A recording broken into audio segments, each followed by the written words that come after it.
Welcome to day 284 of the New Way. I'll read John 15:12 through 14. My command is this: love each other as I have loved you. Greater love has no one than this, to lay down one's life for one's friends. You are my friends if you do what I command. My thoughts go to how very few people would be on my list that I would be willing to die for. Then I think of the list of people who would be willing to die for me. And suddenly, I find myself worshiping and thanking Jesus for being willing to die for me. I can't imagine anyone loving me that much. What love! So, Father, what do I have to do to show you my love? Die? No. Live. Live in obedience to Jesus' command. Remember, He's only given us one command: to love one another. That is sacrificial living. In obedience to Jesus' commands, I can love others sacrificially, even when it cost me time, energy, or finances.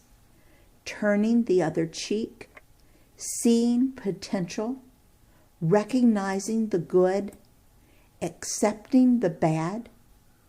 A description of God-like love is given by Paul. I'll read it for you. Love is patient. Love is kind and is not jealous. Love does not brag and is not arrogant, does not act unbecomingly. It does not seek its own, is not provoked, does not take into account a wrong suffered, does not rejoice in unrighteousness, but rejoices with the truth, bears all things, believes all things, hopes all things, endures all things. Love never fails. That's 1 Corinthians 13:4 through 8a, found in the New American Standard Bible. What does that look like in my family, on the job, in my church, with my friends, in relation to my enemies? Can I love just because Jesus loves me? Where does that kind of love come from? We covered this just the other day as we looked at peace. The same is true for love. As we let God be in control of our lives and refuse to let self be our guiding force, the fruit of the Spirit will grow in our lives. Part of that fruit is love, God-like love, agape, or perfect love. So how do we get it? By simply inviting Jesus in and beginning to obey Him. If we focus on loving people, we will fail. If we focus on loving God, we succeed in loving both. What I've found in my own life is that my love for others is in direct proportion to my obedience to Jesus. When I see unloving attitudes creep into my life, I know that I'm not tuned to Jesus. The more I focus on obedience to God, the more loving I become. I'll read John 15:15.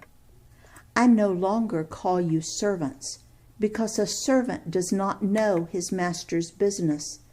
Instead, I have called you friends, for everything that I learned from my Father, I have made known to you. Wow, I have called you friends. What exactly is a friend? I'll try to describe my best friend. She's happy to see me coming. She likes me. She listens as if I'm important.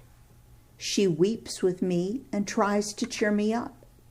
She rejoices with me and gives me good advice.